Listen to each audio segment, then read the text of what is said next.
아멘. 할렐루야.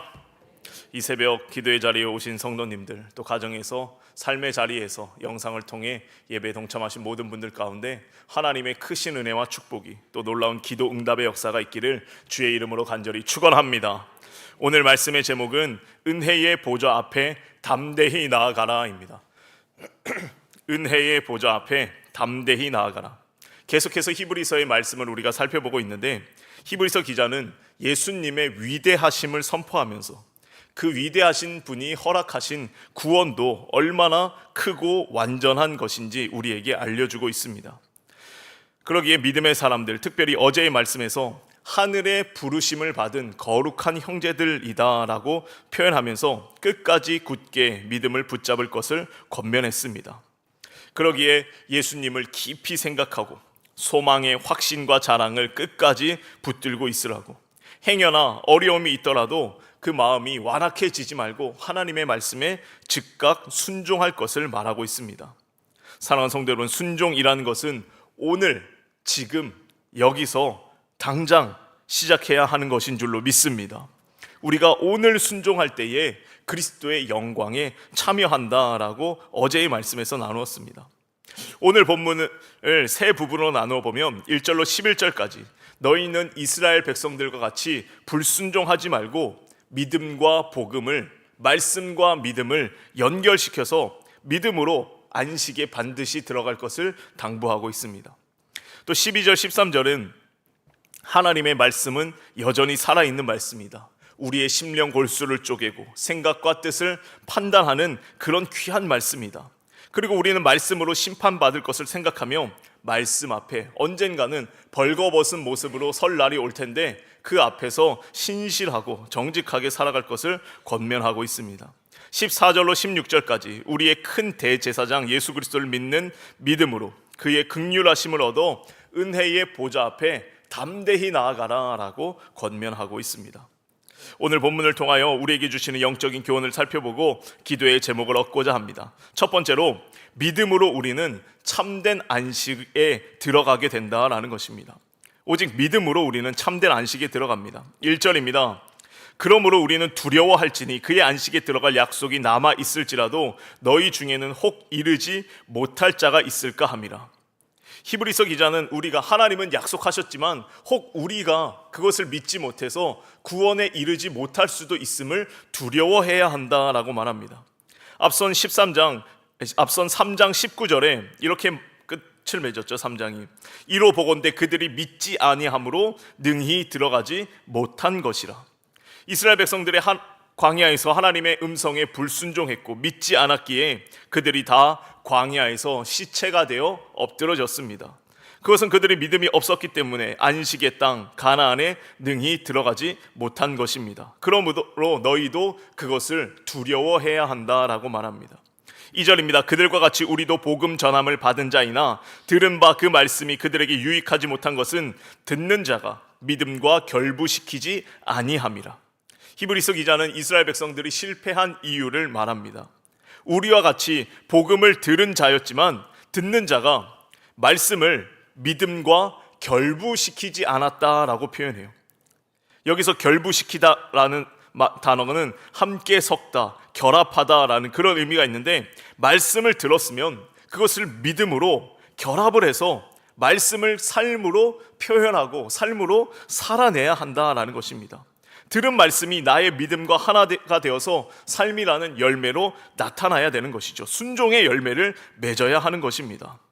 예수님이 씨 뿌리는 비유에서 말씀하신 것과 같이 땅이 우리의 마음이고 이 씨앗이 말씀이라면 좋은 땅에 심겨진 그 씨앗은 어떤 것입니까? 믿음이 좋은 땅에 말씀이 심겨지면, 잘 결합되면 그 좋은 열매는 30배, 60배, 100배의 결실을 맺게 되는 것이죠.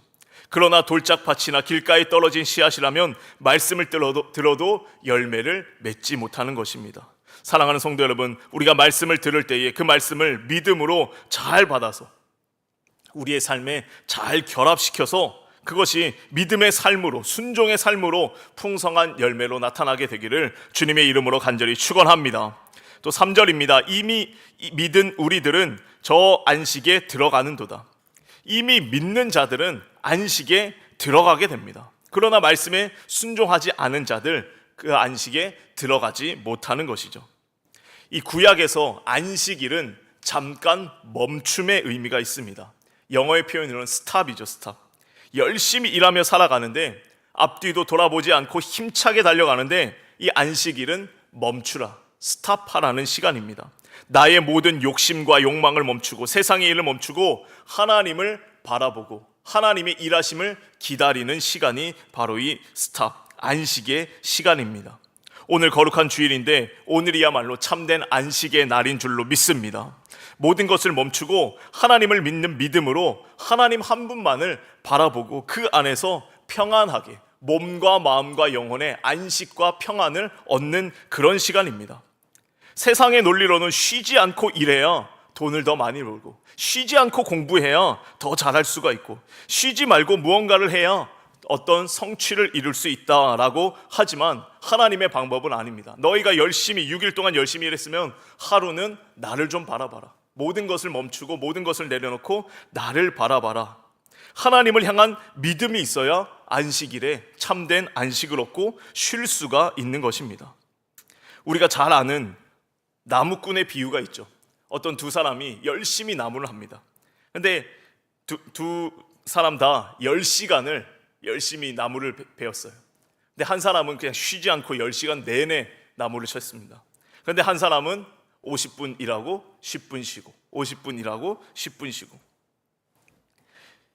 10시간이 지났어요. 누가 더 많은 나무를 했습니까? 50분 일하고 10분 쉬고 그 사람이 훨씬 더 효율적으로 훨씬 더 많이 나무를 한 겁니다. 이 사람은 일하면서도 잠깐 쉬기도 했지만 또 그 시간이 무슨 시간이었습니까? 도끼에 날을 가는 시간이었어요. 나를 정비하고 자신의 몸을 돌아보고 장비를 정비하는 그런 시간이었다라는 것입니다. 우리의 안식일도 마찬가지입니다. 그냥 열심히 앞뒤 돌아보지 않고 그냥 달리는 것이 아니라 하나님 앞에서 나를 돌아보고 나를 점검하고 내가 어느 방향으로 가고 있는지 그 모습을 바라보면서 또 하나님을 믿는 믿음으로 하나님께서 내 삶에 풍성한 은혜와 축복을 허락하실 것이라는 믿음으로 이 날을 쉰다라는 것입니다. 믿음의 사람들, 하나님께서 안식하시니 우리도 안식하는 것입니다. 그리고 하루를 쉬니까 다른 6일 더 열심히 집중해서 일하게 되고 무언가에 매달리게 되는 것이죠. 하나님께서 채워주시고 도와주시고 갚아주심을 믿으며 살아가는 것입니다. 말씀이 믿음과 결합된 삶 살아가는 것입니다. 바라기는 저와 여러분의 삶이 말씀과 믿음이 결합되어 하나됨으로 말미암아 믿음으로 참된 안식을 누리는 복된 삶을 살아가게 되기를 주님의 이름으로 간절히 축원합니다. 두 번째로 하나님의 말씀은 살아있는 말씀입니다. 12절 말씀입니다. 하나님의 말씀은 살아있고 활력이 있어 좌우의 날선 어떤 검보다도 예리하여 혼과 영과 및 관절과 골수를 찔러 쪼개기까지 하며 또 마음의 생각과 뜻을 판단하나니. 사랑하는 성도 여러분, 하나님의 말씀은 살아있는 말씀인 줄로 믿습니다. 하나님의 말씀이 살아있다는 것 여러 가지 의미가 있는데 먼저는 시간을 초월한 하나님의 말씀입니다. 그냥 문자는 죽은 것이지만 말씀은 그냥 문자가 아닙니다. 말씀에 하나님의 영이 담겨 있기 때문에 예나 지금이나 태초부터 지금까지도 또 영원 무궁토록 살아있는 말씀이 하나님의 말씀입니다. 이사야 40장 8절의 말씀처럼 푸른 마르고 꽃은 시드나 우리 하나님의 말씀은 영원히 서리라. 영원토록 살아있는 것이 바로 하나님의 말씀이라는 것이죠. 그런데 그 말씀이 지금도 살아 역사하셔서 우리의 삶에 여전히 적용되고 우리의 삶에 하나님의 음성으로 들려오게 된다라는 겁니다. 이 말씀은 죽은 자를 살리기도 하고 절망 가운데 있는 자들에게 새로운 소망을 허락하시고 근심과 걱정, 불안과 염려를 기쁨과 감사, 하나님을 향한 찬양으로 바꾸는 것이 바로 말씀의 능력입니다. 그래서 에스겔 선지자는 이 마른 뼈가 하나님의 말씀을 만났을 때에 하나님의 영이 임했을 때에 마른 뼈들이 하나님의 군대로 변화되었다라는 놀라운 환상을 보게 됩니다. 말씀이 우리의 영혼을 소생시키시고 우리에게 영원한 생명을 허락하시는 것이죠. 오늘 본문에서 이 말씀은 살아있고 뿐만 아니라 활력이 있다라고 말합니다. 죄송합니다. 이 활력이라는 단어가 원어로 에르게네스입니다. 에르게네스. 우리가 잘 아는 에너지죠. 에너지 힘입니다. 말씀은 살아있고 영적 에너지가 넘치기에 그것이 또 얼마나 날카로운지 좌우에 날이 날카롭게 선 어떤 검보다도 예리합니다. 그래서 우리의 혼과 영과 및 관절과 골수를 찔러 쪼갠다라는 것입니다. 우리의 혼과 영을 깊이 파고드는 그런 말씀이에요. 우리의 죄를 깨닫게 하고 우리의 모습을 돌아보게 하고 그 마음의 중심 아주 깊은 곳까지 찌르는 그런 말씀이 살아있는 하나님의 말씀이다라는 겁니다. 사도행전 2장을 보면 오순절 성령 강림 후에 베드로가 오순절을 지내러 온 수많은 유대인들에게, 해외 각지에 퍼져 있었던 그 유대인들이 오순절을 지내기 위해서 다 예루살렘으로 모였는데 그들에게 예수 그리스도의 죽으심과 부활에 대하여 길게 설교를 합니다. 근데 그 말씀을 들을 때에 이들이 마음에 찔림을 얻습니다. 그러면서 탄식하기를 형제들아 우리가 어찌할꼬라고 말해요. 그때 베드로가 대답합니다. 사도행전 2장 38절인데 베드로가 이르되 너희가 회개하여 각각 예수 그리스도의 이름으로 세례를 받고 죄사함을 받으라. 그리하면 성령의 선물을 받으리니. 우리가 말씀을 들을 때에 마음에 찔림이 있고 그러함으로 회개하게 되고 세례받고 죄사함을 받아 성령을 받게 된다. 우리의 신앙의 여정을 아주 단순하게 표현하고 있어요. 그래서 바울은 로마서 10장에서 이런 말을 합니다. 믿음은 들음에서 나며 들음은 그리스도의 말씀으로 말미암는도다. 우리가 말씀을 들을 때에 살아있고 활력이 있는 그 말씀을 들을 때에 우리의 심령에 찔림이 있고 그로 인한 회개가 있고 죄사함이 있고 성령의 역사로 말미암아 우리의 믿음이 한 걸음 한 걸음 성장해 간다라는 것입니다. 하나님의 말씀 없이는 결코 우리의 신앙생활이 성장할 수 없고 유지될 수도 없는 것입니다. 이 말씀이 없다면 엊그제 나눈 말씀처럼 우리의 신앙은 그저 흘러 떠내려갈 수밖에 없는 그런 삶이 된다라는 것입니다. 13절입니다. 지으신 것이 하나도 그 앞에 나타나지 않음이 없고 우리의 결산을 받으실 이의 눈앞에 만물이 벌거벗은 것 같이 드러나느니라. 지으신 것들 중에 피조된 모든 세상 가운데 하나님 말씀 앞에 드러나지 아니할 것은 아무것도 없습니다.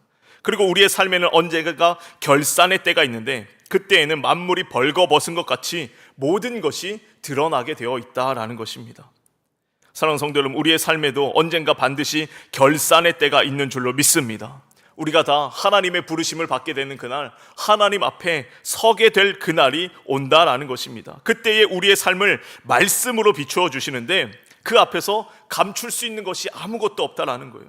벌거벗은 채로 아무것도 숨기지 못한 채 주님 앞에 서게 된다라는 겁니다.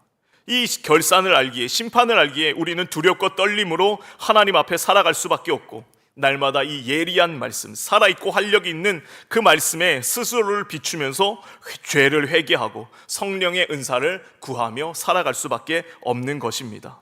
바라기는 저와 여러분의 삶이 언제나 살아있고 이 활력이 있는 그 능력의 말씀을 붙들고 말씀이 우리의 삶의 기준이 되고 그러므로 말미암아 거룩한 삶, 정직한 삶, 진실된 삶을 살아가게 되기를, 마침내 승리의 길을 걸어가는 저와 여러분의 삶이 되기를 주님의 이름으로 간절히 축원합니다.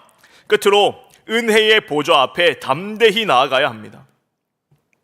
14절입니다. 그러므로 우리에게 큰 대제사장이 계시니 승천하시니 곧 하나님의 아들 예수시라. 우리가 믿는 도리를 굳게 잡을지어다.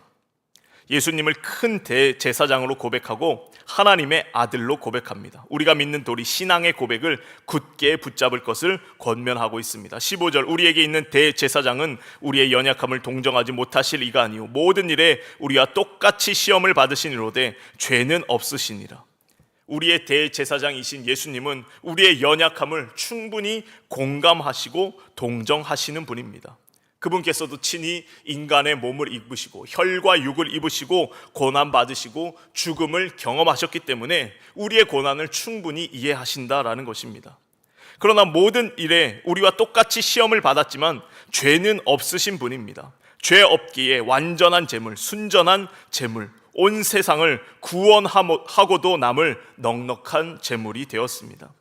16절입니다. 그러므로 우리는 긍휼하심을 받고 때를 따라 돕는 은혜를 얻기 위하여 은혜의 보좌 앞에 담대히 나아갈 것이니라. 때를 따라 돕는 은혜를 얻기 위하여 은혜의 보좌 앞에 담대히 나아가라 라고 말합니다. 이 은혜의 보좌는 무엇인가? 구약에서 지성소가 있는데, 지극히 거룩한 장소, 대제사장이 1년에 한 번만 들어갈 수 있는 지성소가 있는데, 그 지성소 안에는 언약궤가 있습니다. 언약궤 뚜껑에 시은좌라고 불리는 그런 그 뚜껑이 있어요. 이 시은좌가 한자로 베풀시의 은혜 자리 좌자입니다.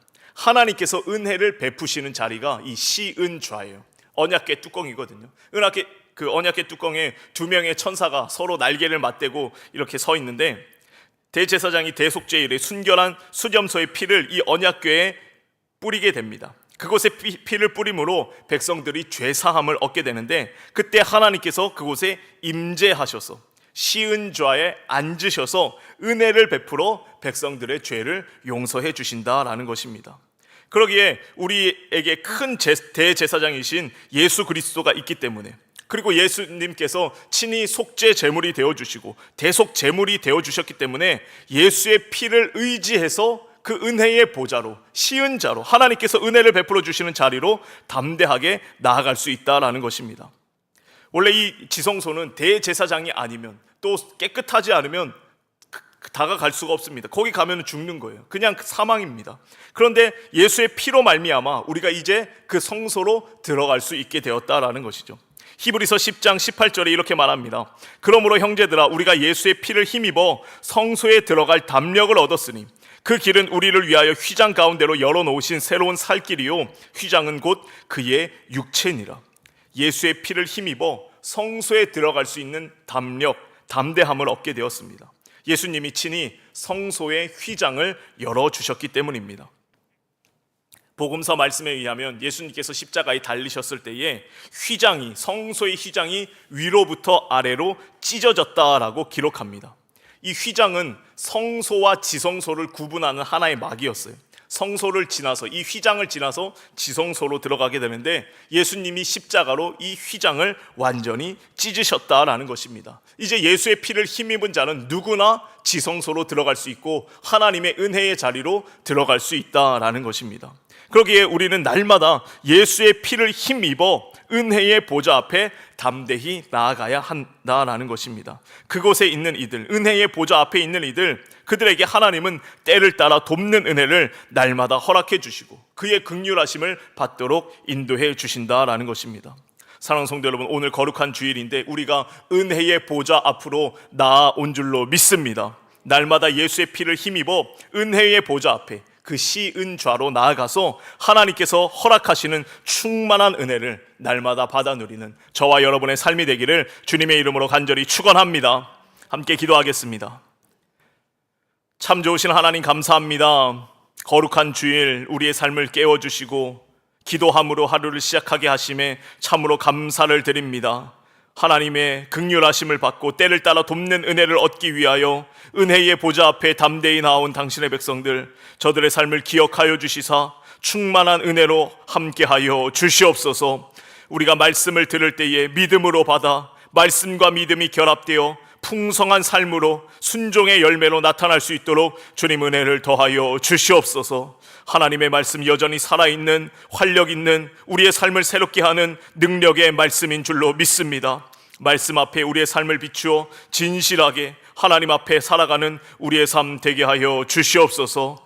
이 새벽에도 귀한 예물 정성껏 구별하여 하나님 앞에 올려드립니다. 10의 1조와 1천번제와 여러 가지 감사와 선의 예물 드리오니 기쁘게 받아주시고 가장 좋은 것으로 응답하여 주시옵소서. 오늘 거룩한 주일 이 제단에서, 우리 광림교회에서 드려지는 모든 예배 가운데 성령 충만함을 더하여 주시고 오직 하나님께는 영광이요 우리에게는 충만한 은혜가 임하는 복된 시간 되게 하여 주시옵소서. 성령께서 함께하여 주실 줄 믿사오며 예수님의 이름으로 기도하옵나이다. 아멘.